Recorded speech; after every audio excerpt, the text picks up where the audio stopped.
అమెరికాలో చిందరవందరగున్న మీ ఇంటికి handyman, cleaning, plumbing services కోసం కాంటాక్ట్ ఇన్స్టా సర్వీస్. యూఎస్ లో ఎక్కడైనా ఎప్పుడైనా. For instant bookings visit instaservice.com.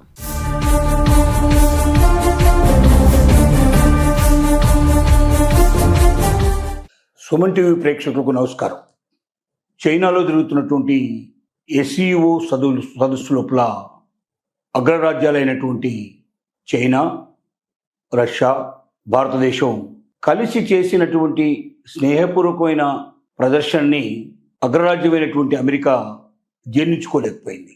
Russia నుండి ఆయిల్ కొనుగోళ్లను చేస్తున్నందుకు శిక్షగా, ప్రతీకార చర్యగా మనకు టారిఫ్ వారు మన మీద విధించి సుంకాల్ని ఇబ్బడిముబ్బడిగా భారతదేశంలో చూస్తున్నటువంటి దిగుమతి అవుతున్న వస్తువుల మీద వేసుకొని కాస్త మనల్ని ఇబ్బంది పెట్టి, బాధ పెట్టి, మనల్ని లొంగ తీసుకొని రష్యా నుంచి ఆయిల్ కొనకుండా భారతదేశాన్ని కట్టుదిట్టం చేద్దామని అమెరికా కళ్ళగన్నది.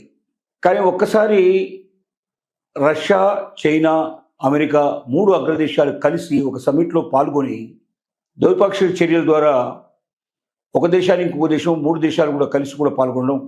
ఈ మూడు దేశాలు కలిస్తే ఎంత ప్రమాదమో అమెరికాకు తెలుసు. ఎందుకంటే మూడు దేశాలకు సంబంధించిన మొత్తం జనాభా చూసుకుంటే సుమారుగా 350 కోట్లు, అంటే ప్రపంచ మనలో ఉండే జనాభాలో దాదాపుగా సగం జనాభా ఈ మూడు దేశాలు కలిపి ఉండేటువంటి జనాభా ఉంటుంది.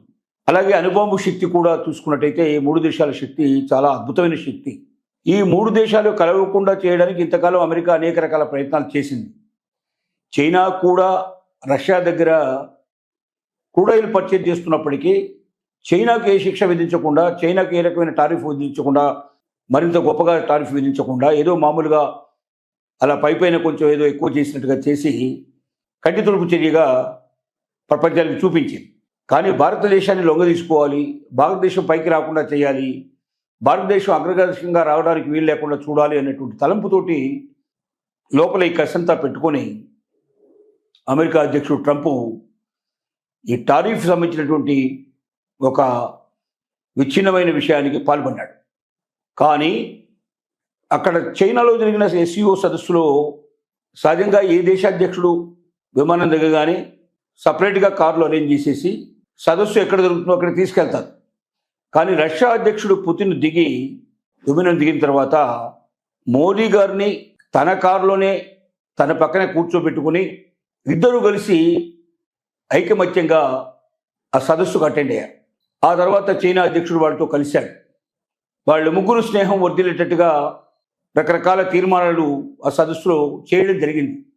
దీనివల్ల భవిష్యత్తులో ఈ మూడు దేశాలు కలిసి ప్రపంచ ఆధిపత్యం కోసం ప్రయత్నం చేస్తున్నటువంటి అమెరికాను మెడలు వంచడం తప్పనిసరిగా జరుగుతుందని అమెరికా గ్రహించి ఆ సదస్సు ప్రారంభం కావడానికి కొన్ని నిమిషాల ముందర భారతదేశంతో మా దేశం చాలా మిత్రత్వం కోరుకుంటోంది, మేమిద్దరం చర్చల్లో పాల్గొనబోతున్నాం, మా స్నేహం ఎప్పటికీ నిలిచిపోతుంది అన్నట్టుగా ఒక ప్రకటన విడుదల చేసింది. అంటే అమెరికా భయపడుతోంది. మోడీ ఏమాత్రం కూడా లొంగలేదు. నువ్వు రష్యా నుంచి క్రూడ్ ఆయిల్ ఆపేస్తేనే నేను సుంకాలు తగ్గిస్తాను అని చెప్పినప్పటికీ నువ్వు సుంకాలు తగ్గించినా తగ్గించకపోయినా రష్యా నుంచి క్రూడ్ ఆయిల్ దిగడం మేము తీసుకోవడం మానేయం, పైపెంచి ఇంకా ఎక్కువ చేసింది, కొనడం ఇంకెక్కువ చేసింది. అంటే అమెరికాకు ఏమాత్రం కూడా భయపడే ప్రసక్తి లేదు అంటూ ప్రపంచానికి అందరికీ తెలిసి వచ్చినట్టుగా మూడు చర్యలు ఉన్నాయి. ఇది చూసిన తర్వాత అమెరికాకు వణుకు పుట్టింది.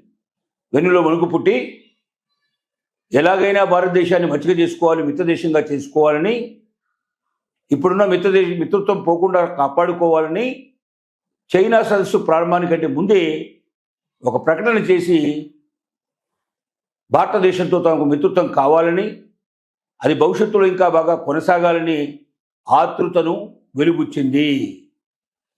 కానీ ఎస్సీఓ సదస్సులో చైనా లోపల సభ్య దేశాలన్నీ తీర్మానం లోపల భవిష్యత్తులో మొత్తం అమెరికా యొక్క ఆధిపత్యాన్ని చలాయించకుండా ఉండేటువంటి కొన్ని రకాల నిర్ణయాలు అక్కడ తీసుకోవడం జరిగింది.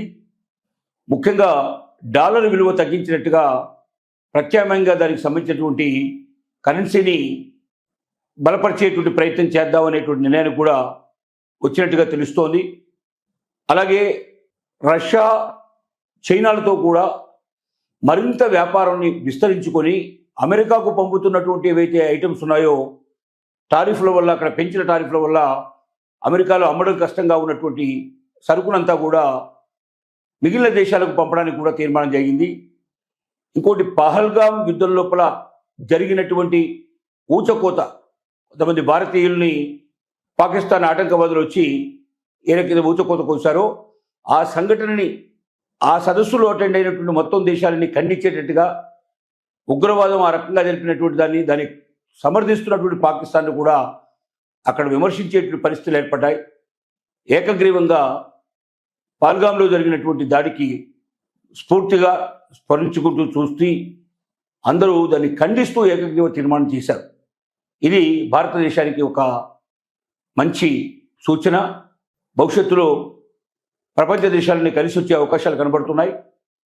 అమెరికాను ఏకాకి చేసినా ఆశ్చర్యపోవాల్సిన పరిస్థితి లేదు. కాబట్టి ఇవాళ భారతదేశం అంటే ఒక్కసారిగా ఉలిక్కిపడేట్టుగా అమెరికా తయారైంది. తొందరలోనే బహుశా భారతదేశంతో చర్చలు జరిపి ఈ పెంచినటువంటి టారిఫ్లు తగ్గిద్దామని మనం ఆశిద్దాం.